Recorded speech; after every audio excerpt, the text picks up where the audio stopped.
नमस्कार प्रिय भक्तजनों, आप सभी का इस YouTube चैनल पर हार्दिक स्वागत करती हूँ। आज मैं लेकर आई हूँ कार्तिक मास महात्म्य में अध्याय नंबर 1। कार्तिक मास पूर्णिमा से ही शुरू हो जाता है। आज है 17 अक्टूबर 2024 और दिन है गुरुवार। गुरुवार का दिन भी भगवान श्री हरि विष्णु को समर्पित होता है। कार्तिक का महीना भी भगवान श्री हरि विष्णु को समर्पित होता है।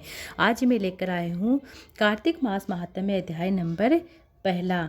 ओम नमो भगवते वासुदेवाय नमः। जो लोग भगवान श्री कृष्ण से प्रेम करते हैं, उनके दर्शन, उनकी कृपा पाना चाहते हैं, ऐसे सनातन धर्मावलंबियों को भगवान श्री कृष्ण के परम भक्त को इस मंत्र का हर समय जप करना चाहिए।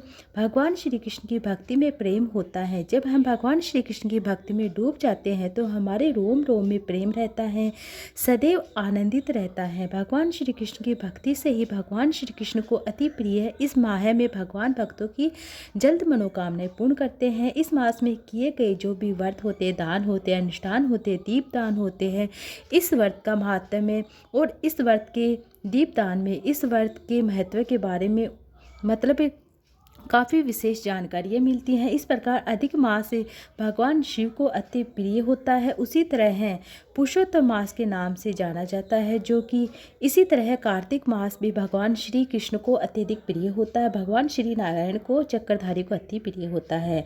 अपना नाम दिया है इसी नाम से, और इस मास को हम दामोदर नाम से भी जानते हैं। कार्तिक मास के नियम लेने वाले व्यक्ति प्रतिदिन प्रातः सूर्योदय से पूर्व स्नान करते हैं, तुलसी की पूजा करते हैं, सूर्यदेव को अर्घ्य देते हैं, तुलसी की कथा सुनते हैं, भगवान श्री कृष्ण के और जैसे कि पटवारी की, पीपल की, पथवारी की कहानी सुनते हैं, हरि का जागरण करते हैं, भजन कीर्तन करते हैं और कार्तिक मास महात्म्य में रोज नित्य नियम सुनते हैं। कार्तिक की कथा, भगवान श्री कृष्ण की कथा, तुलसी जी की, पथवारी की कथा, गणेश जी कथा, पीपल की कथा आदि कथाएं सुनी जाती हैं। कार्तिक महीने में नित्य नियम से सुनी जाने वाली जो कथाएं होती है वह है और इल्ली घूने की कथा सुनी जाती हैं।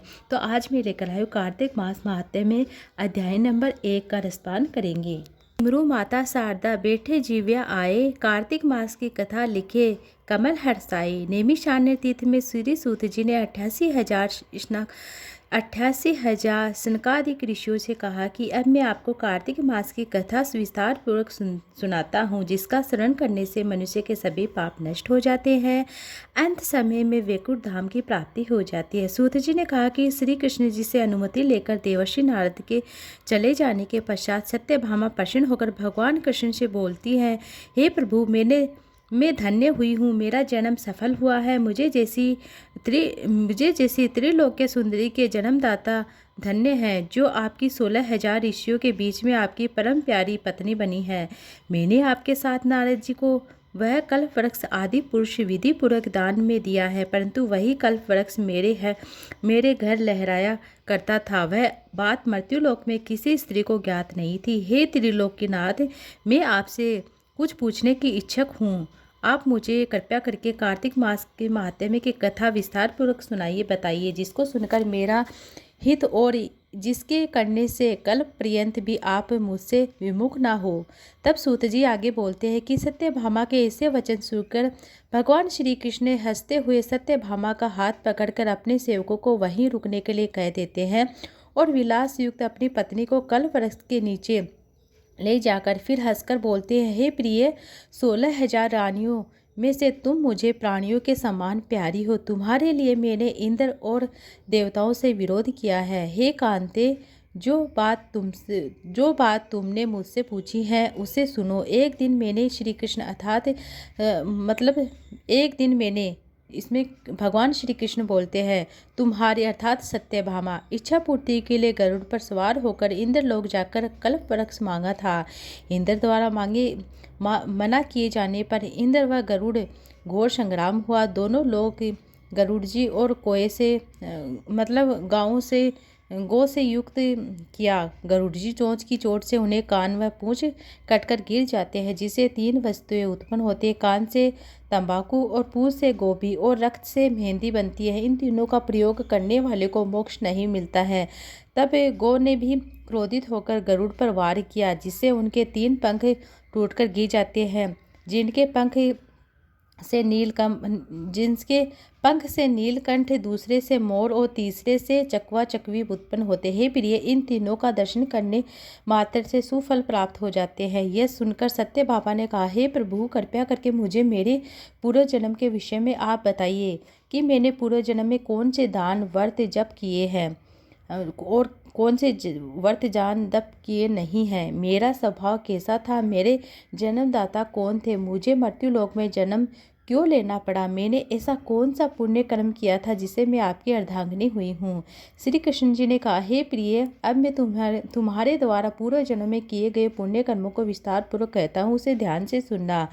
पूर्व समय में सतयुग के अंत में महापुरी में अत्रि गोत्र में वेदनांता का ज्ञाता और देव शर्मा नामक एक ब्राह्मण निवास करता था। वह प्रतिदिन अतिथियों की सेवा करता, हवन करता, सूर्य भगवान का पूजन करता। वह सूर्य के समान तेजस्वी था।